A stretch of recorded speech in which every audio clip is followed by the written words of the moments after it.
Hey guys, I've just been painting some parts in here and kind of reflecting on the amount of actual time it takes to put one of these cars back together. We'll be updating everybody on Laura's Rover this weekend. But it kind of got me thinking about finishing project cars and why most project cars never get finished. And I think you can all agree that we've seen lots of ads for unfinished project cars, usually with the majority of the work having been completed consisting of dismantling the car and maybe sanding some of it down and spraying some rattle can primer on stuff and maybe buying some wheels or an engine or whatever, and then the whole mess sat there for 10 years and now it's for sale. I thought we'd wander around and have a look at some examples of cars that you should just buy a good one and some cars that maybe not. There are cars that are worth restoring. Maybe we'll have a look at some of those and explain why, and a whole lot of cars, in my case, that are not worth restoring, unless you're really deluded and bored like myself. Let's go outside here. For instance, decent looking car here, 1959 Chev. Why is this never going to get restored? Well, and it comes down to the number one reason that 99% of cars never get finished: rust. This is not even a difficult car to get parts for, but when we start to add up the hours that it takes to repair rust, most project cars become not feasible. In my case, I have a body shop of my own and I can do all this stuff. So if I wanted to restore that car, I could and I would, and I may still. But for most people, unless you've developed the skills to put bodies together, just buy a good car, or at least buy a good shell. There's lots of smart people out there buying good rust-free bodies and doing all the rest. I would think the biggest mistake that people make when taking on a project car is underestimating the number of hours it's going to take to fix the rust. It's 75% of the job, so if you're going to take on a car where you don't know how to do 75% of the work, it's not going to get finished. Here's another rare and interesting car, Dodge Limousine. Really cool. This is actually one of a very small number made with a see-through top for tours in the mountains, but it's a rusty piece of junk. Even though it looks decent at first glance, you're looking at a 1,000-hour welding project here. In the case of some other cars, it's just so much easier to buy a decent one, and they're not worth a bunch of money. I had, of course, a lot of fun getting this car running, but it's unrealistic to expect me to restore it because good ones of these cars are less than $10,000, and we all have a certain amount of time on this planet, and if you want to spend 40% of it restoring a car that's worth 10 grand, you can. I guess, and you'd say, well, that's better than not restoring it. Well, you could have probably saved 3 other cars in the same amount of time it's going to take you to fix this guy. I love these cars, that's why I bought it, and I think that would apply for anything else that we look at that I'm kind of laughing at what junk it is. I still bought it, but I never bought this car with the intention of restoring it. I bought it because it was kind of intact, and because I always like these, and in my case, this little collection here is just for my amusement. These cars are neither for parts, nor are they for restoration. They're just here because I like them. And I think we have another example here. Here's a car, Kaiser's, really cool car. This car is actually pretty solid, and it's still not worth restoring, but I may do it anyway. These are cars where the current generation of owners of these cars are selling them off or passing away because they're obscure and nobody really knows what they are. There's not really a lot of market or value to them. This is not even a particularly nice model. The only thing interesting about this model is the most basic model. Despite its relatively decent condition, this would be a silly car to take on as a restoration when you can buy drivable examples of these cars for well under 10 grand and pretty decent ones for half that. 1950 Buick Riviera hardtop. Very cool car. We've obviously had a lot of fun playing with this car, but again, massive welding project here. The whole floor is gone, whole interior is gone. I don't know what they're worth in good shape. This would be what I would think would be a very marginal car. Lovely 1951 Ford Vicky. Again, rust being the thing, this car at first glance is a gimme. Like, wow, it's a rare car. It's the first year of this hardtop. Good looking car. Nice history. One owner. A really, really cool car. Well, one owner before me. Fantastic machine, but major welding project, you know, and everything else. I'm only going to really concentrate on the welding nature of these jobs. Most of us can fix engines and transmissions and put clutches in and do brakes and all that type of thing. But the bodywork, again. In this case, we have a very good looking car with good support. This car is probably worth restoring. There's one of a tiny number on this lot that we'll look at that I think that there's only green lights. It's not super rusty, and a good looking car, good support on these Bel Airs, and a cool car. Some interesting history with some period custom work. I think this car probably worth restoring. And feel free to disagree. You know, we're just having some laughs here. Again, not worth restoring, despite it being relatively clean. It's not even that bad of a shape, but you can buy good ones for less than 10 grand, like well under 10 grand. This is a great example of a car that they're just not rare, and they're never going to be rare. These cars were so well made that most of them are still around. That's a bit of an exaggeration, but you get what I'm saying. So far gone. I love 61 Plymouths, obviously. I have a soft spot for them. This is an example of a car that is just very, very rough.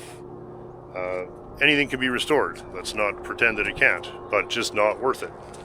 See my Fraser in the background there? Not worth restoring. They're just same problem that the nice brown Kaiser has. Nobody cares. Even good ones get no money, and I'm not in this for the money. That's why I have that car. But I think we should be realistic and say that car, as it is nice. And I get asked about why I don't paint it all the time, is because if you paint it and you put all the dented chrome and everything back on it, it's just going to look dumb. And I'm not spending 5 grand getting the grille repaired and the bumpers done. It's just unrealistic. The car looks honestly better to me like that than with a bad quickie paint job on it. I don't like that. I don't do it. Packard sedan, same thing as the Kaisers. Lots of them out there and not really any value. The people that cared about these cars would all be in their 90s at least by now. Little better prospect here. Interesting car, but too many doors. Good ones are available. These Studebagers, really nice looking cars, but again, good ones are out there, and good ones are cheap. Another Kaiser, good ones are cheap. Here's a car I think that would be worth restoring if it wasn't for one or two key things, and we should look at them right now. We're going to ignore the catastrophic rust on this car. Everything down there is gone, and it's a unibody car, so not easy. What you want to look for when you see stuff like this, we can see right here, obviously an ugly splice, old collision damage, and the gap from the hood just gets crazy up here. One thing we have to think about when we take on these cars is you're going to have to undo and redo everything that was ever done to this car. And in this case, the damage done by the bad collision repair is pretty severe. And how bad was it? Well, you can see right here that when cars get hit really hard, the A-post can move back, and it'll give you a big gap here, and it'll drop the door down there, which, as you can see, this door is substantially lower than the back door. Big gap here, and the door is down, and the gap at the bottom is much bigger than it is at the top here. So this car, I mean, you could say, well, you could put it on a frame rack and pull it out. Well, you could if there was anything to attach a frame rack to. So you would have to essentially rebuild the entire structure of the car just so that you could get it on a frame rack and pull it back square. Or you could pony up 20 grand and get a beautiful example. I would love a good one of these. This would be probably my favorite car on the whole lot to see it back on the road, but even a dreamer like me knows when you're fighting an uphill battle. These cars, pretty hard to argue they're worth restoring, especially the two-door hardtops. 57, 8, 9 Plymouth. 4 doors, no, but here again, bad previous collision repair, extremely rusty, you know, not a great car. Is it restorable? Yes. Is it a good idea? Probably not. There are better shells out there. I actually have several. So, stay tuned for news on this car. This is a parts car. Parts cars are parts cars. Is this car worth restoring? Another case of a decent car, but actually a pretty savable, solid running car. But can you get a good one for 10 grand? Yes, you can. So one of the reasons I'm making this video is I've noticed that there have been some kind of depressingly low prices for some pretty nice cars at auctions lately, and I think it's a reflection of the it's a reflection of the time and the era that these cars come from. The people that remember these cars new are, for the most part, selling their collections now, and that means that there's more supply than demand, so prices are going to be down. And sometimes the best thing we can do is give a home to a car that somebody's already put a lot of care into, because those cars are going to need homes, and we need those cars out on the road.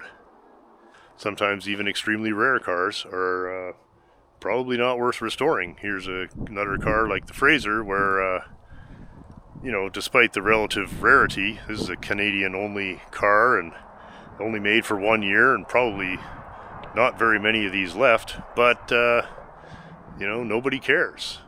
If this was a two-door, maybe, but rare doesn't mean valuable, doesn't mean worth it.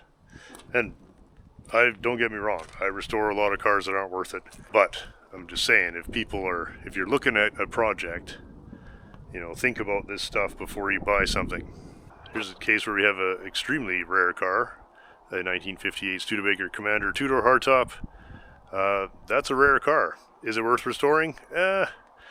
Well, I'll probably do it, but what's a good one of these worth? Again, the people that collect Studebakers are mostly selling their collections. Is it worth, what's a good one worth? 25? Again, the difference also being, if you can do it yourself, you can justify a lot rougher car. I'm just talking, and I kind of am assuming that here. Like, anybody who would drop any of these cars off at some high-end shop and say, call me when it's done, is just looking for bankruptcy problems. Here's a car, lovely car, Olds hardtop here. Yeah, like, is it worth restoring? Well, I don't know. You guys tell me. Again, major rust repair project. Very nice looking car, special car. Is there enough value in it to be worth restoring? I don't know. It's a tough one. Here's one we're doing for Bun, Buick Roadmaster. Fantastic car. Worth restoring? Probably not, but we're going to do it anyway. I guess I would say the biggest thing to think about and put some thought into is, can you do the body? It's easy to do the first 5 hours on a car restoration project because you're just having fun with your friends and taking it apart, but you got to remember the other 1,000 hours after that, and it's very difficult to maintain your enthusiasm. Trust me, when you're 5 years into a car project and it's just still costing money and still taking time and every piece is a struggle, it's hard to stay enthusiastic, and that's why most of them get sold. One other thing to consider when you're taking on a car project or whatever, I think this happens a lot, is people will, they'll start restoring whatever their neighbor has for sale or whatever. I would say make sure that you really, really, really want that car. Make sure that that is your favorite car, because what's going to happen is when you're halfway through whatever you're restoring, the car you actually wanted to do is going to come along. And that is going to kill your enthusiasm for the car that you didn't actually want, that you just started because you thought it would be easy. Only start cars that really, really matter to you. It's hard enough to stay enthusiastic. Make sure it's not just whatever came your way. Make sure it's actually something you want. I'm only trying to save the cars from the people who take them apart and then push them outside. Here's a great example of a car that you should only do if you really, really want it. I've always wanted a 59 Buick flat top. If I hadn't, this would be a terrible idea. This car is not going to have a value that reflects the huge amount of effort that's going to go into this to put it back on the road. The only reason this makes sense is because I can do it, and I've always wanted one of these cars. I just love 59 Buicks, and I love the flat top, and this one came along. I've got the space, I've got the tools, and I know how to do it, so we're doing it. Here's a car I'd love to have a good example of, and this is another situation where I could fix this car, but I'm not gonna. This is a just buy a good one car. If the good ones are out there, and they're even a good one of these is $10,000 or less, so you know, don't restore totally rotted out Peugeot 403s. Not a good idea. Not good planning there. Here's a fun one, Packard Straight 8, Clipper, 1953. At first glance, hey, fun car to restore. Actually runs and drives and whatever. But another case of really terrible previous collision repair. Let's have a look at things to not buy. Obviously, some very sketchy bodywork going on there, and we get over to this side, we can see that the fender is from a different car, and you know, not to mention it's been painted multiple times, etc. This car is terrible, and if that wasn't bad enough, if you want to get really looking at it, you can see that this fender has been pushed over this way a whole lot because the frame is swayed to the left. So they've pushed this fender way over to the right. None of the holes line up. This fender has been pushed way over to the right as well. You can see they've actually welded this front shield in here because absolutely nothing lines up anymore. Yeah, so bent frame, you know, just because this car is still around doesn't mean that it was ever done properly in the past. We think the bodywork is sloppy today. You should have seen it. This was probably repaired in the late 50s or early 60s, and this is a terrible job. Great stuff, but another example of just buy a good one. Good ones of these are not unreasonable. They're terrific cars, and this one is not one. French cars in general are also a bad idea. You know, derelict field cars with nothing left of them, goes without saying, that is a parts car. Parts cars are good. I would say another bit of advice is don't even start until you've got a couple of them. Here's a fun little car. At first glance, you know, ignoring that nobody likes these cars, it looks like a pretty doable car. But then, obviously, the front clip's been replaced, and we see again, big gap here, tight gap there, big gap down there. And here we have the giveaway kink in the roof. This car has been hit in the front way too hard. So despite having put sheet metal back on it, hi Frankers, to make it look like a doable car, this is in fact salvage. This will be a parts car, and again, you could straighten that frame and fix all that. You could, but what's a good one of these worth? $5 grand? Not happening. Don't ever restore an SM that you find in a field.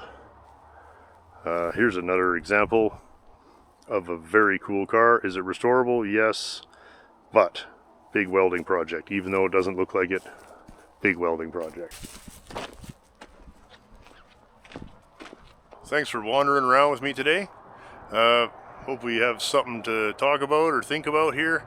I'm obviously in favor of all kinds of cars getting restored. I'd like to see them all restored, but I think we give ourselves a much better chance if we very carefully consider what we start with instead of, you know, anyhow.